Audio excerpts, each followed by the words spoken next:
What's going on today, guys? MMA Messiah here, bringing you the predictions and breakdowns. We got a lot of MMA news, really. I've been gone the past week. I've been really busy with school. I got a girlfriend, so all that school, work. I work full time. We got a lot going on, but I wanted to cover some stuff on the sport.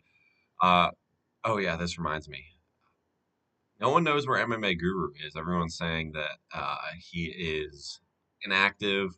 We got Umar versus Song, a few other good fights ahead and behind. I want to cover some events, and we're going to break down Conor versus Max too. I kind of want to go over the UFC schedule the past few weeks. I forgot to do some real coverage on it because Cop versus Horiguchi happened right after UFC Freedom 250. Cop Yeah, I just want to talk about this fight. Navajo Sterling. Sterling looks crazy, by the way. He looks really good. I want to see him tested at light heavyweight. C-Rod, good. But Horiguchi looked amazing. And it's extremely depressing because whenever he looks that good and then just gets fluked out cold by fucking Manel Cop, like Horiguchi was winning the first 2.5 rounds, and then randomly Manel Cop just fires off and chins him in the third round off the first like real exchange that they had going.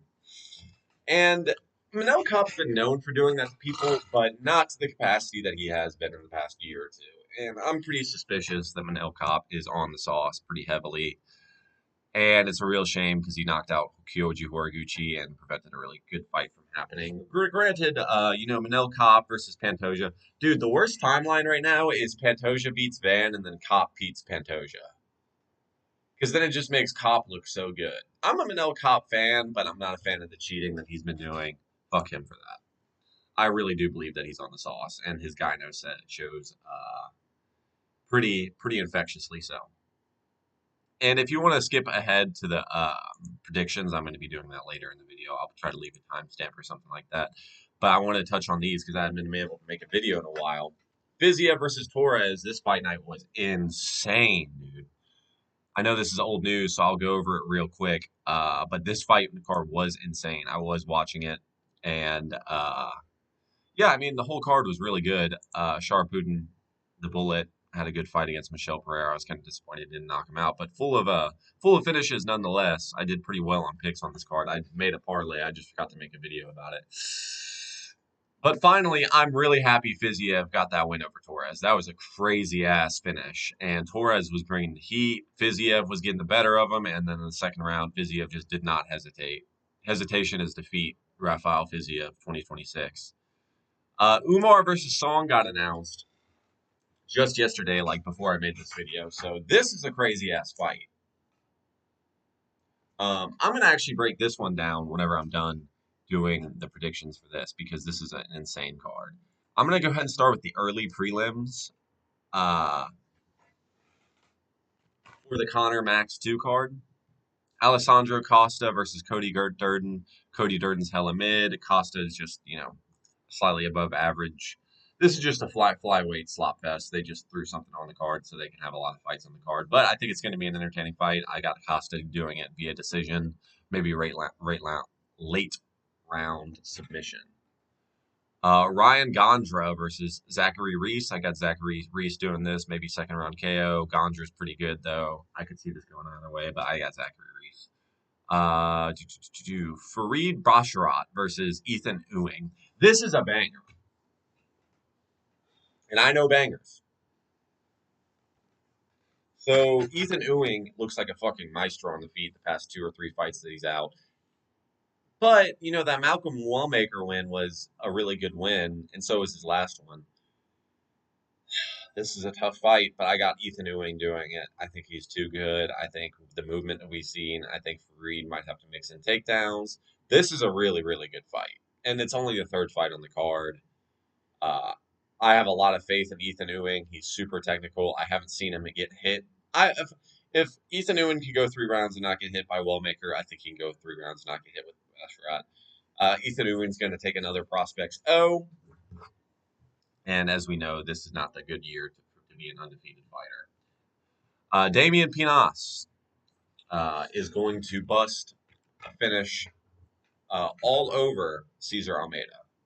Cesar Almeida is getting finished via penis. Probably second round. Yeah. Cesar Almeida is fucking 38 years old. Goddamn. The age difference between these two is insane. I didn't even know it was that big of an age difference. Tracy Cortez. I wish Tracy Cortez would wang my Kong, if you know what I mean. I can't believe no one's made that joke yet, and if they had, bedtime did make the joke that Wang Kong, we got Wang and we got penis on the same card, and then we're not even going to be able to see the prelims at this point. So, uh, yeah, I just got a text. I want to make sure it wasn't from my girlfriend. I think Tracy Cortez can win this. If Wang Kong wins, then I'm gonna Wang my Kong to her after the fight. Haha, Tracy Cortez, that is. This bitch looks like a man. Please don't be a middleweight slop fest. I didn't know this girl was 2 years older. I could play into something, but it's a women's MMA fight. Who knows what the fuck's gonna happen? Moving on. Prelims. Rook Riley. Rook. Oh my God, Rook Riley. Luke Riley. I swear to God, I'm the most fluid, articulate talker there is until I get behind this camera and start talking for you guys. Luke Riley versus Kai Kamaka. This is a layup for Luke Riley, and not much to be said about it. Luke Riley will probably knock him out in the first or second round. Luke Riley is very fun to watch. I can't wait to watch it. He has really good high kicks, really good low kicks. His boxing is really good. His hands are really good. That kind of goes into the same thing with a lot of, like, these fights are all, yeah. Ethan Ewing's a tough fight, though.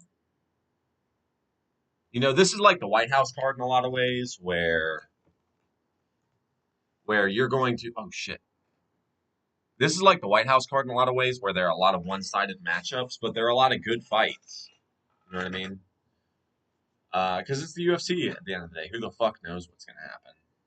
The return of Cody Garbrandt, who's going to be a shell of his former self. Adrian Yanez coming off a demoralizing draw that was a robbery. But it counts as a win in my eyes. You know what I mean? So he's really 18-6. Cody Garbrandt is just a shell of his former self. He's not going to be able to do anything substantial against Yanez, who's still nearing his peak. But if Garbrandt can just turn it on and turn those fast ass hands of his on, that would be great. He's getting up there in age. He's 34 though. That's kind of old for bantamweight. Gable Stevenson makes his debut against Elijah Ellison, and it probably this dude's 0-1 in the UFC. Probably getting sacrificial. He's getting sacrificial lamb. I just want to know if this guy is getting sacrificial lamb. Like, do you know that you're getting laid up to like a disgusting prospect, even though Gable Stevenson only has offense and has zero defense? That's at least what I saw on the regional scene. I got Yanez to win this, by the way, via decision. Maybe third round knockout or something. It just depends. But I'd like to see Garbrandt win, but Gable Stevenson, that would be fucking hilarious if he lost, but he's going to get it done in the first round, like knockout or submission. Krylov versus Whitaker. Below Bobby Green versus Terrence McKinney is insane work.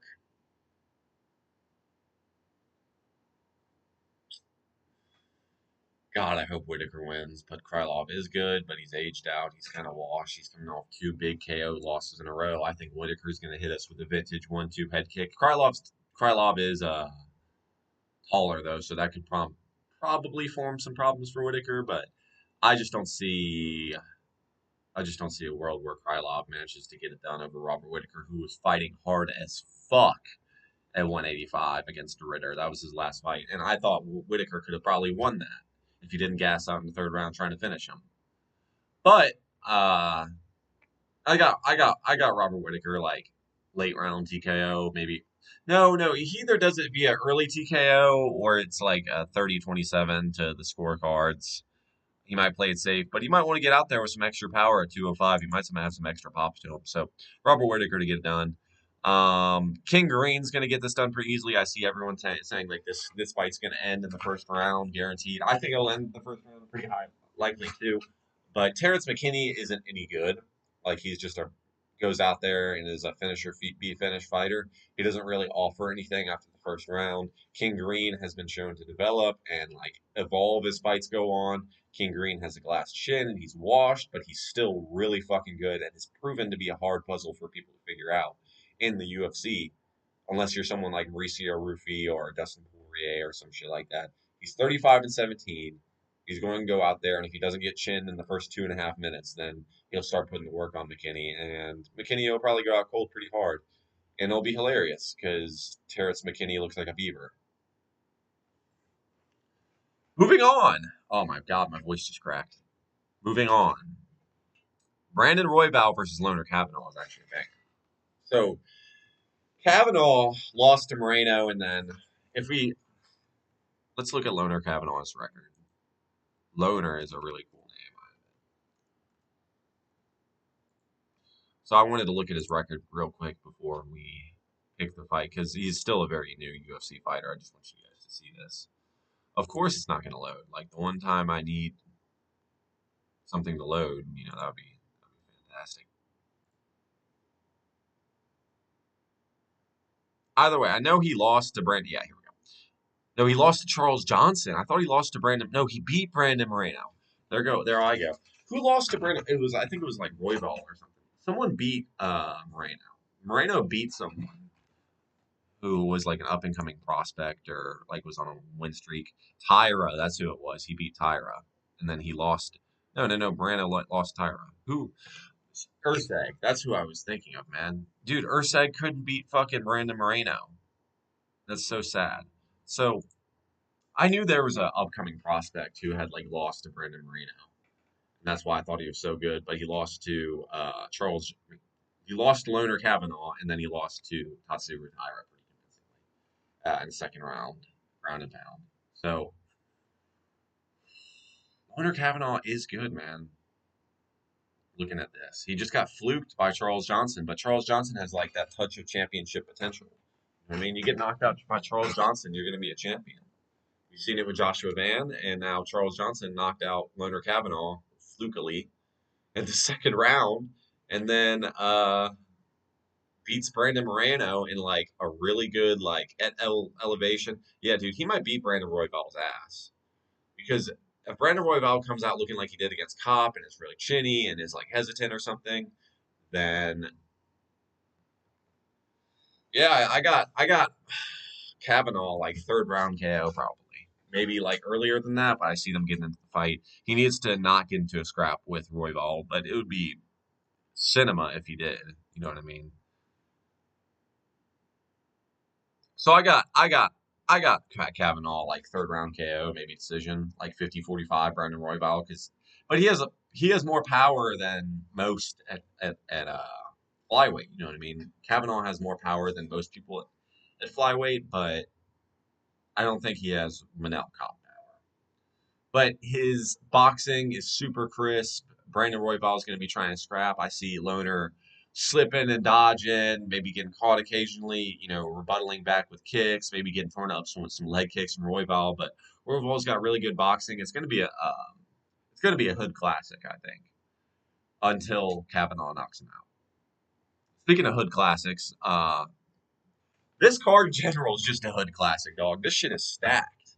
Like Royval versus Kavanaugh, King Green, Whitaker on the card, and now we have 3 fights left, and every single one of these is like every single one of these next 6 fighters is like highly regarded in my mind as highly technical. But Mario Bautista versus Corey Sandhagen. Been waiting for this one. So if we compare records, Corey Sandhagen,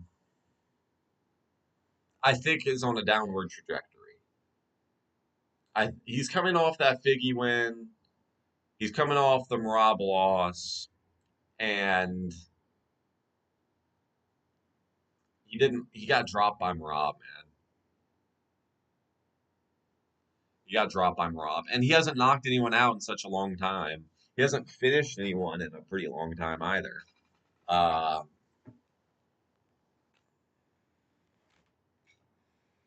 And Mario Bautista, submitted Lockdog Oliveira in round 2, who's way bigger than Sandhagen. Bautista is I think Bautista is bigger than Sandhagen. I don't think height wise. I think they're about the same height. Okay, he's an inch shorter, but that doesn't make it mean anything because Mauro Bautista has so much more muscle and so much more frame than Corey Sandhagen. But Sandhagen's going to look out and go out there to point fight. You know what I mean? Woo, this is a crazy fight, dude. Because whoever wins this, I see fighting in the top. Dude, like this is a potential. There's not a lot. There's a logjam at the top of the bantamweight division with the title. So whoever wins this could be in title contention next, or fight one more and then fight for the title. But this makes a difference because Corey Sandhagen has been in the top five for such a long time, and Mario Bautista might be knocking him out. Sandhagen looks like he's on a downward trajectory, as I just said. Mario Bautista looks like he's coming off a lot more momentum. But Corey Sandhagen's been in these situations time in and time out. He's got really good distance management. His grappling's really good. I think Mario Bautista will be stronger on the ground this time around. I think he'll learn from his mistakes, and I think he'll be aggressive. He learned from the Aldo fight too, dude. I hated Mario Bautista after the Aldo fight, but I think he'll make the proper adjustments, and I think he'll get it done against Corey. But it's five. Oh, it's 3 rounds. That plays into Corey's disadvantage. If this was 5 rounds, this needs to be a 5 round fight. It really, really does. But I got Bautista like 29-8, 29-28 decision. Yeah, dude. It's just that, yeah, Bautista just looks like he just looks better in my eyes. We'll see though. We'll see. We gonna find out that in the night. We gonna find out that in the night. It is what it is. This one really made me think too. Damn, those fuckers are short. Benoit Saint-Denis and Paddy Pimblett are the same height as Corey Sandhagen and Mario Bautista. Let that sink in. 2 weight classes above, just a lot more density. These upper weight classes are just density maxing. Nah, but for real though. Corey Sandhagen, I'm sorry. Benoit Saint-Denis versus Paddy Pimblett is an insane fight.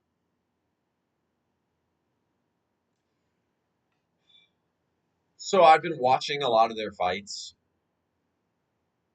Paddy, they both have shit defense though, dude. But Paddy's got a titanium chin.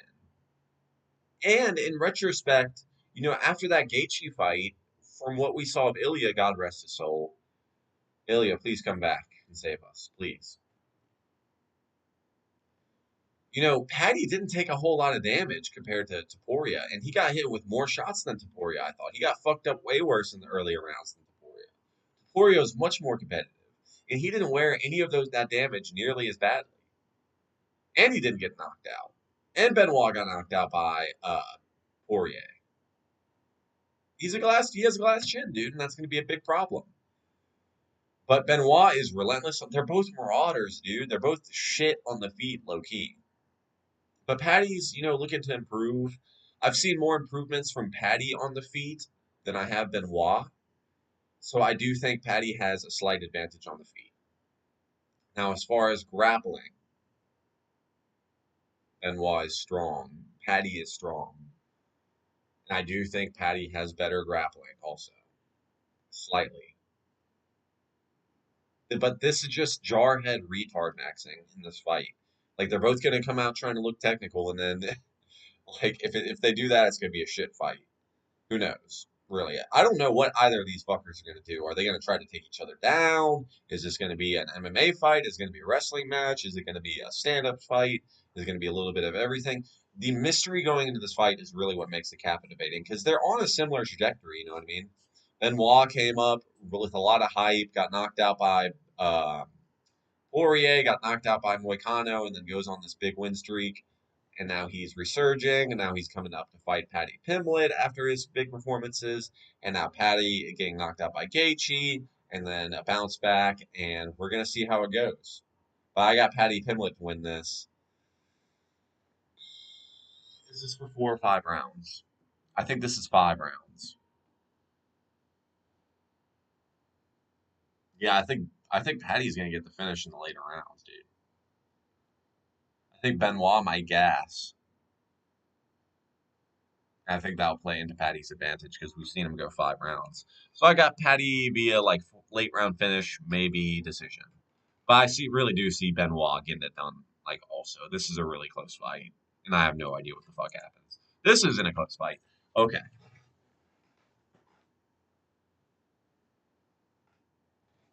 tone shift. This is what this means. Tone shift for the video.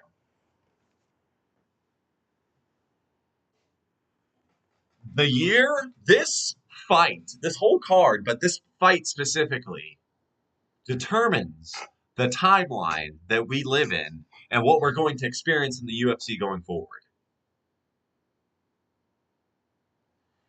If Conor wins, where am I? I want to look what I want to see what it looks like. If Conor wins, the UFC makes no fucking sense.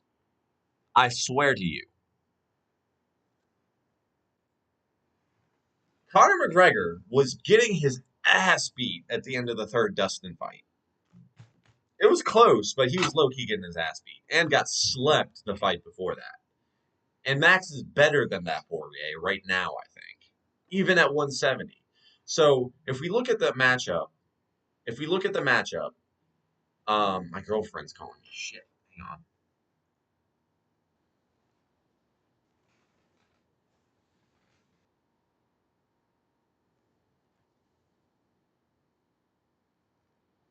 Alrighty, well, I guess I'm gonna have to edit however the hell that went down. But I just want to go ahead and say, whew, dang, I hope that didn't record all the way through. I have to figure out how to edit after this. Eesh. Okay, good. I think we're good. Yeah, Conor McGregor versus Max Holloway. McGregor is probably going to get KO'd in the second round. I'm just gonna go ahead and say that as is. I was going on like a whole rant before because we've seen a lot of crazy shit. We've seen Gaethje beat fucking Ilya.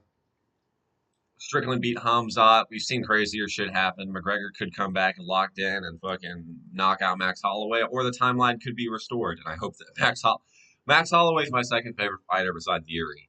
So, and he might be first actually.